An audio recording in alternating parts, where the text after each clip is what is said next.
2025년 3월 31일 사순 제4주간 월요일 제1독서 이사야서의 말씀입니다. 주님께서 이렇게 말씀하신다. 보라, 나 이제 새 하늘과 새 땅을 창조하리라. 예전의 것들은 이제 기억되지도 않고 마음에 떠오르지도 않으리라. 그러니 너희는 내가 창조하는 것을 대대로 기뻐하고 즐거워하여라. 보라, 내가 예루살렘을 즐거움으로 그 백성을 기쁨으로 창조하리라. 나는 예루살렘으로 말미암아 즐거워하고 나의 백성으로 말미암아 기뻐하리라. 그 안에서 다시는 우는 소리가 울부짖는 소리가 들리지 않으리라. 거기에는 며칠 살지 못하고 죽는 아기도 없고 제 수명을 채우지 못하는 노인도 없으리라. 100살에 죽는 자를 젊었다 하고 100살에 못 미친 자를 저주받았다 하리라. 그들은 집을 지어 그 안에서 살고 포도밭을 가꾸어 그 열매를 먹으리라. 주님의 말씀입니다.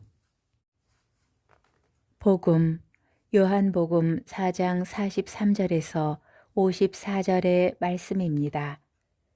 그때 예수님께서는 사마리아를 떠나 갈릴레아로 가셨다. 예수님께서는 친히 예언자는 자기 고향에서 존경을 받지 못한다고 증언하신 적이 있다.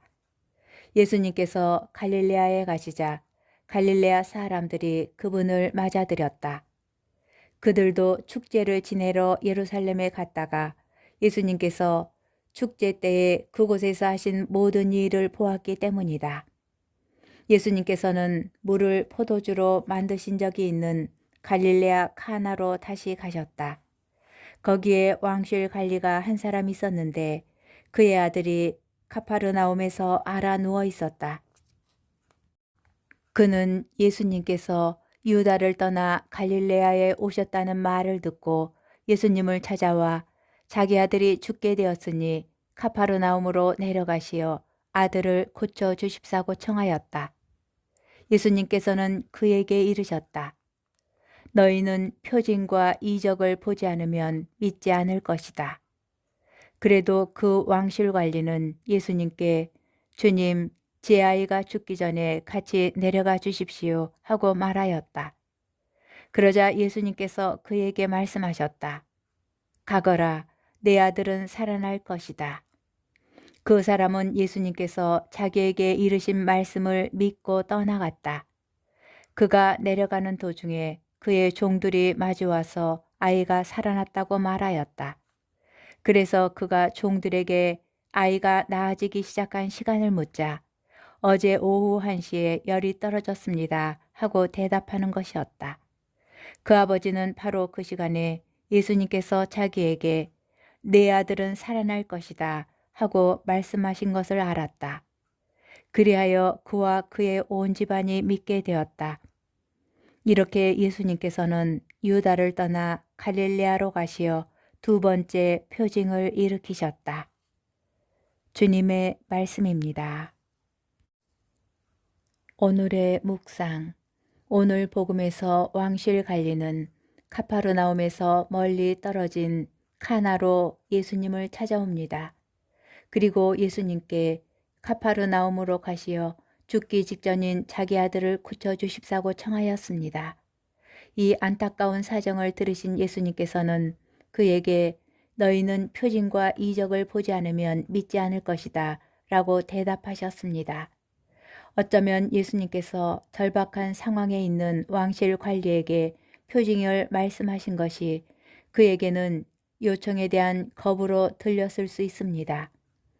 그러나 그는 예수님의 대답을 듣고 조금도 위축되거나 실망하지 않고 다시 한번 예수님께 아들을 살려달라고 간청하였습니다. 처음에 그는 예수님께서 함께 가셔야만 아들이 나을 수 있다고 믿었습니다. 그런데 예수님께서는 가거라, 내 아들은 살아날 것이다 라고 말씀하십니다. 예수님께서 함께 가지 않으신다는 뜻이었습니다. 이제 그는 예수님께서 함께 가시지 않더라도 아들은 살 것이라고 믿습니다. 그리고 그 순간 아들은 살아났습니다. 예수님의 대답은 요청에 대한 거절이 아니라 예수님께서 어떤 분이신지를 제대로 알 기회였습니다.